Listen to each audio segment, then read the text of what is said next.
Hi, and welcome to Pawcast, a discussion podcast based in and centered around animal welfare in the Evansville-Vanderburg area. Today, we're interviewing Lucy Steinhart from NewLife Rescue and Adoption. Hope you enjoy. You just introduce yourself and then your role at New Life. Okay, I'm Lucy Steinhart, and I am a volunteer, but I am the president of New Life Rescue and Adoption. So I retired from teaching high school about 5 years ago, and since then I've 24/7 on on animal rescue for New Life Rescue. Um, I wear a lot of different hats in the organization. We're a working board, so all of our board members are deeply involved in the whole adoption process, the assessment process, TNR, answering phone calls, going through adoption applications, answering Facebook messages, just a lot, taking care of the animals. We do have some employees that do like the kennel care of the cats and dogs. We currently have like 75 cats and about, well, we have in the new building, we have 34 dogs. We have some in foster as well, both cats and dogs. But we serve the community basically if a animal is abandoned or astray, we'll call it, or surrendered, the animal dog in this case, because the county and city don't deal with cats. So that's just on us. That's a huge another issue problem. But the dogs would go to animal control facility. Then we would go out and assess them and decide if we think that it's an adoptable dog that we can take on as new life, and then we bring it to our facility. And most of the dogs that come in through animal control are adoptable. Just every once in a while, we have to say no to a situation. Yeah. Dang. Well, how did you personally get involved in animal rescue? I guess I could say that. Yeah, well, it's probably been 20 years ago. I started with a group called PC Pound Puppies, and I was a foster for them, and I fostered dogs for that group. And it was like kind of a revolving door in my house. I had my dogs, but then I always had a foster dog, and fostering really helps the situation. Dogs that get fostered are more likely to get adopted. They're just an advantage. So I've been fostering, and then like I said, up until 5 years ago, then when I retired, I became very involved. Mhm. Could you expand a bit more about the process with the cats, like how that rescue process typically looks like what that looks like? Yeah, that's a hard one. In our city, county, the animal control officers do not deal with cats. So that's always their response. But we get people that show up with cats. We get calls every day about people wanting to surrender cats, or people calling that they have a colony of cats that they're feeding that's getting out of control. So that's a real problematic area. We have a wait list for people that want to surrender cats. Like I said, we have in our building like 75 cats, and that is too many. But we get in a situation where, people show up at the shelter, or people, maybe a house is abandoned, and or the owner is arrested. And then those cats are at a loss. They don't have anything, the city and county don't have anything in place to deal with that situation. So we often get involved in that. And all the cats that we take in are vetted, and that's a huge cost as well. So, because oftentimes they don't come in healthy, so we have to spend, a significant amount of money to get them to the point that we can adopt them out. Mm-hmm. And medical expenses or veterinary expenses is a whole nother issue as well. So that's a huge challenge for us. We are dependent upon like just fundraising and donations. We don't get any support from the city or county funds. That is wild to me. Yeah, It I didn't is know about wild. that. And Yeah. we're trying to change that. We've Yeah. met with officials and they recognize it, but it's just always comes down to money and what the officials want to where they want to allocate the money. Yeah. Do you collaborate with other like shelters in the area on that maybe? Or have? Yes, we do. We collaborate a lot with other shelters, like for the spay and neuter. I and another, well, one of the employees and I twice a month transport cats and dogs to a spay and neuter clinic in Jasper. Um, and then VHS, we have some spots there that we collaborate. I have networked in the last year really with some other shelters that do get county and or city funds. It's a fine line because we don't want to really give up control and become animal control. That's not our expertise. That's really law enforcement. We want to do what we do, which is um, take care of, the cats and dogs and get them adopted. Um, so we are looking at more collaboration, and I think that's happening. We just now have some changes in the animal control officers, and the county commissioners are willing to work with us. But that's still in the just happening now, early stages. So actually hasn't really been in place, but there's been a lot of discussion in the last 6 months, and they're on board. So I think that's helpful. I think we're going to make some progress in that area. But, it's just not helpful for the city and county to say, well, we don't do anything with the cats, but we have an overpopulation of cats and dogs, but no support from local government. Mhm.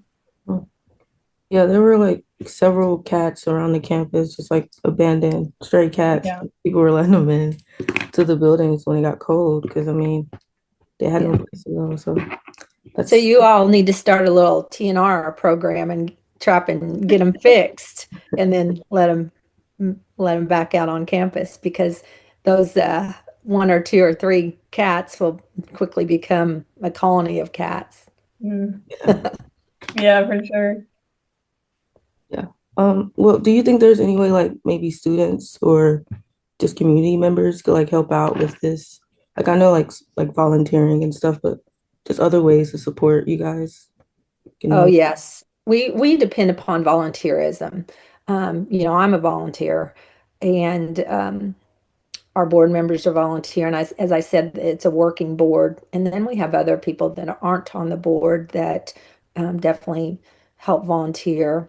But we really, speaking to the TNR, we really need community members out in the, boots on the ground that know where the problems are, and they're the ones that are feeding the cats. So we need their help in trapping and getting the cats to us so we can, get them spay and neutered.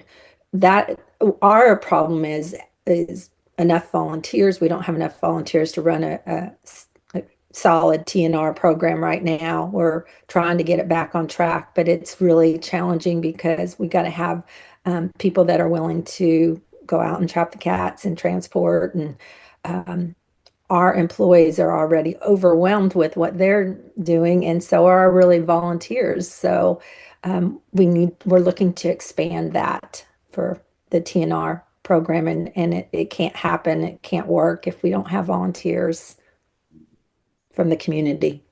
yeah. Dang, okay. Wow.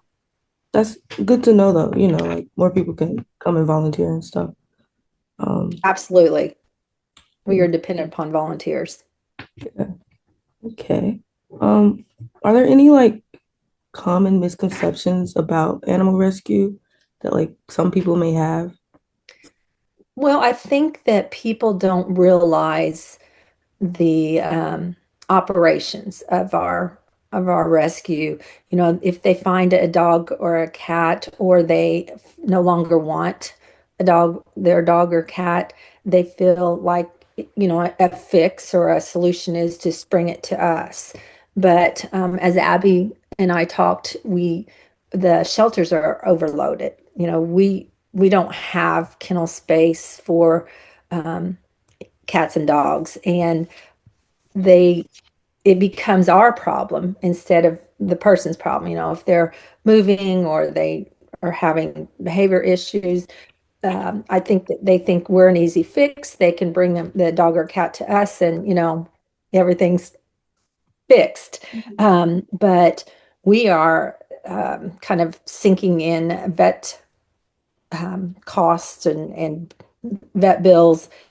Uh, Typically, it's not abnormal to have a $10,000 vet bill per month, Yeah. because we have so many cats. And so now think about that, because we are um, based on donations and volunteers. So the same people that are going through adoption applications and doing the dog walks and returning phone calls, and they're also doing all the fundraising and trying to you know, keep us afloat. Um, yeah, real quick, like is there anything that you guys, I'm sure you do, but how to have like better like retention, like owners keeping their pets? Do you have Yeah. like, training programs in place, or can you turn them to somewhere to help We their animals like work with their families? That's a great question. So, you know, we're all about keeping the animal with the owner. So, say we often have calls about people wanting to surrender because they um, don't have time to take care of them, or they have the dog is not getting along with maybe their other dog, or so we do have trainers that we recommend, but that too is a cost. We actually have a fund that we allocate to that we pay for some of that funding, um, to have a trainer come into their home to give them tips. We offer tips, but our staff aren't trainers, and so we refer to a couple professional trainers, but that gets very costly, and the owners have to be willing to follow through and with the suggestions and with the training to make it work. And a lot of people aren't willing to do that. They see the solution as surrendering, and that's not very helpful to the rescue world. You know, there are some situations that absolutely a dog or a cat needs to be surrendered, but we see it way too often, and it's too easy um, for the community and general population to surrender. And we do offer, so we offer some training, we offer tips. We don't want to make it too easy for them just to bring their dog or cat to us, especially if it's maybe a dog that has behavior problems. Um, so we are a no-kill shelter. So we do take most cases, most all cases, and so that's a challenge. We sometimes get people that can't afford, you know, the medical expense or the food even. We have a community pet food bank that is sustained by donations and a grant that we write each year. So people come in daily to get food for their pets that we, you know, basically no questions are asked. We just, no judgments. We just offer them food to be able to keep their animals.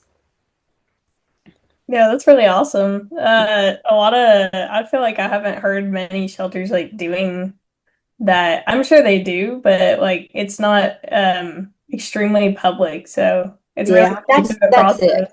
Yeah, yeah, yeah.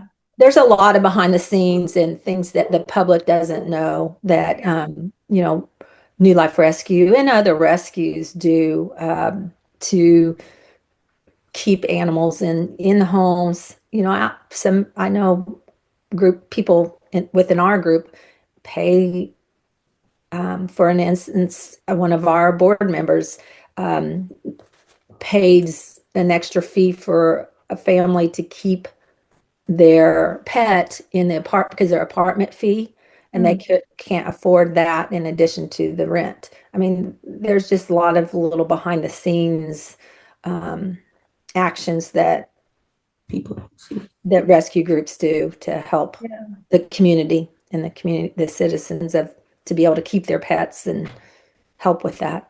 Yeah, that's awesome. That's really great to hear. Yep. Dang, yeah, because I was gonna ask like what happens behind the scenes. People usually don't see.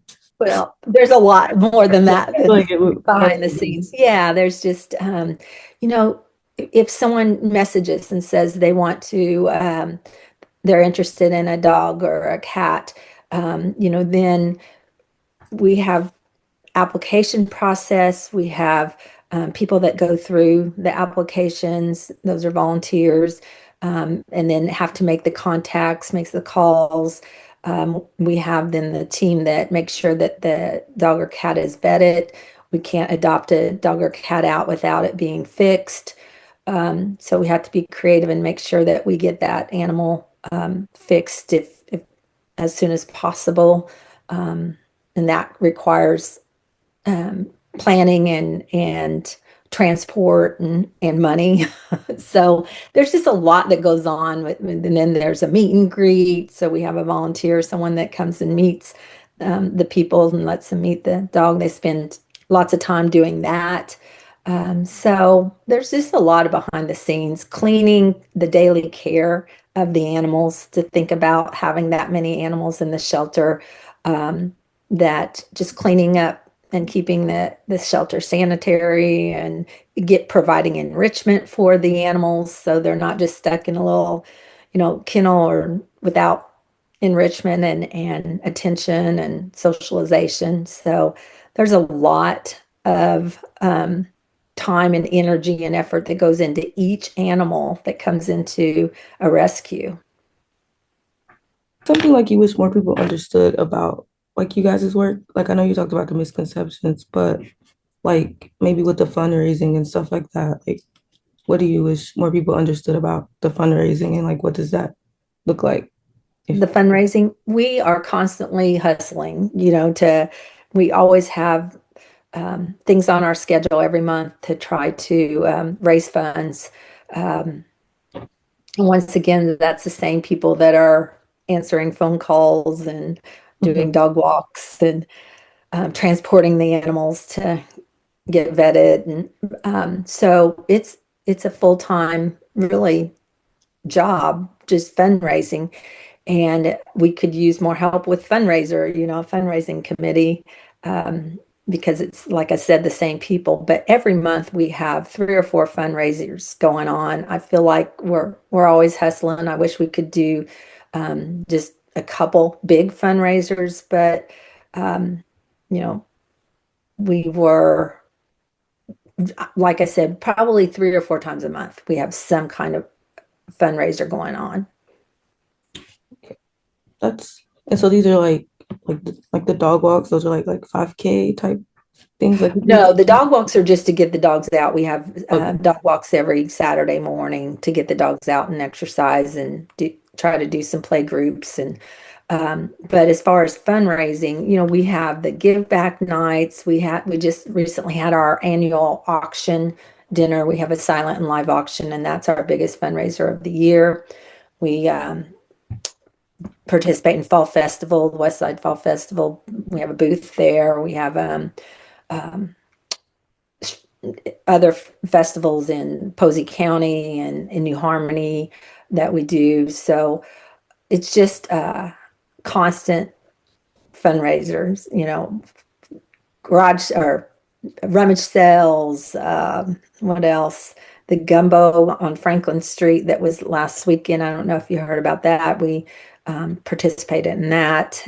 So anything we can raise a little bit of money, we try to participate.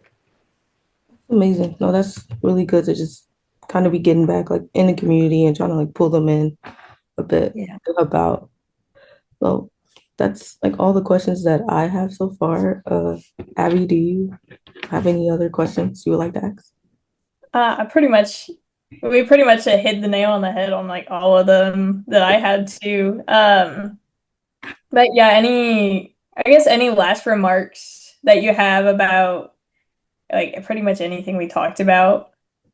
Well, I'd love for you guys to come visit the shelter. Oh, absolutely. We're in Yeah. a situation that we recently combined two animal rescues, well, about 3 years ago in Posey County. So now we only have one rescue group in Posey County, and we just moved in December into a new building, which was a game changer for us because one group didn't have a building. So their dogs that they serviced were basically in the animal control facility, and we had limited access to them. Twice a week we could see them, and it was difficult to interact and get them adopted and cared for. But then the other organization, Posey Humane, had a pretty much rundown building that was inefficient and not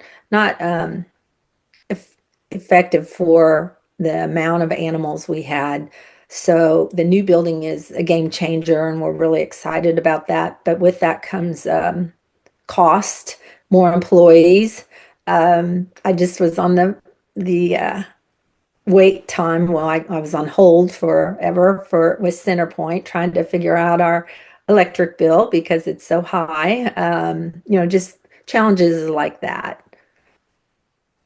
But yes, we would love for you guys to come take a tour, meet some of the animals, meet some of the people that are involved in rescue and at our facility. That would be awesome. We welcome that.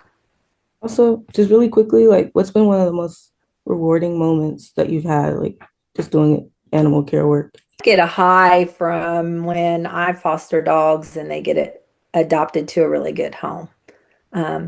I'm very passionate about dogs. That's kind of my side of the rescue. So that gives me, a great feeling and great high, like I'm making a difference. And that's probably, and there's been a number of those that, really success stories. And in animal rescue, there's a lot of negatives, a lot of complaining, a lot of problems and challenges to overcome. So I have found that it's really, really important to focus on the accomplishments and the positives. So that's what I try hard to do. Yeah, I actually have one more question too, kind of a little bit related to that is like how much of a time commitment can people expect when they volunteer? Like I guess basically trying to make it more accessible, like thinking trying to think about like how long people need to volunteer. Is it flexible? Oh, it's very flexible. I mean, we have people that come in and walk dogs most Saturdays or the Saturdays they can make it. We have people that come in just to socialize the cats, and we in our new building we have a kind of visitation or meet and greet room that they can come and just play with cats, and that's all important process of getting those animals adopted. We have laundry, constant laundry. People could help us come in and do laundry and wash the dishes for the dog bowls and cat bowls. There's a lot of volunteer opportunities, fundraising opportunities, and it can be as small as once a year that they help with our big auction and dinner, or it can be a couple times a year, or it can be it's difficult to draw the line because once you get started, you realize how much there is to do. So it can kind of take over your life if you're not careful. You got to set some boundaries because there's always things that could be, done. Oh yeah. Yeah, that's nice to hear. Like, because I know a lot of people personally, they're like, oh yeah, I would do that, but I just don't have the time or because I mean you did say like it's always busy, there's always something going on, but all the small things work, they all help. And So yeah, just taking dogs for walks. That's nice. And even some people will like create a fundraiser for their own fundraiser, and then we get a portion of that. And that's amazing because then it doesn't take our volunteers to have to do really anything. So that's very helpful. That's the way to volunteer. Just sharing our posts on social media. That's what we depend upon a lot to get images and information out about our shelter, about our programs, about the dogs and cats that are up for adoption. We depend upon heavily on social media. Yeah. So everything helps and everyone can help. Absolutely. Yeah. Awesome. Well, that's all that I have so far. But it was really nice speaking with you and learning a bit more about New Life Rescues and just your role in the community and stuff like that. Yeah, give me a date when you You can come in. want to visit. Speaking about role in the community, before I leave, I often think about this because I think about what if New Life Rescue didn't exist? If we didn't exist, what would happen to all those surrendered, abandoned, neglect cases?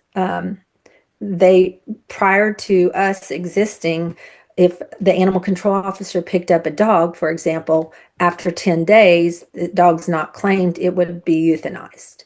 We have stopped that whole process because, now we have this program in place that serves the community. And I oftentimes think about our community, what it would be like if we didn't have the people that are making this nonprofit programs serve the community.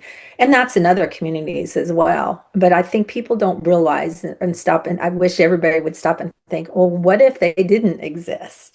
That would be a nightmare for the community. It would be a nightmare for, the politicians or the image on the community to think about having to mass euthanize animals. But they don't have to do that because New Life Rescue and Adoption exists. That's true. Yeah, that's awesome. You don't think about it, but like that's a really great point. Mm-hmm. Especially like how that could face like politicians, like their public viewing, the PR standpoint. Right. That, like, yeah, I wouldn't even thought about that either. That's good. But okay. Well, thank you guys for your interest, and I'll be looking forward to meeting you in person when you come out and visit the shelter. Yeah, absolutely. Thank you for your time. Thank you so much. Yes, and I'm definitely excited to come and visit. Yep. Same. Okay. Sounds good. Saturdays are great if that works when we do the dog walks, and you don't have to walk dogs if you want to go play with the cats or, just see the facility and see how the function of it. That would be great too. All right. Awesome. All right. Thanks for interviewing. Again. All right. Bye. Bye. Thank you so much for listening to Pawcast. We hope you enjoyed and learned something new today. For more content, find us on Apple Music, Spotify, and firesideradio.edu as Pawcast, or YouTube and Instagram as Pawcast 2026. See you next time.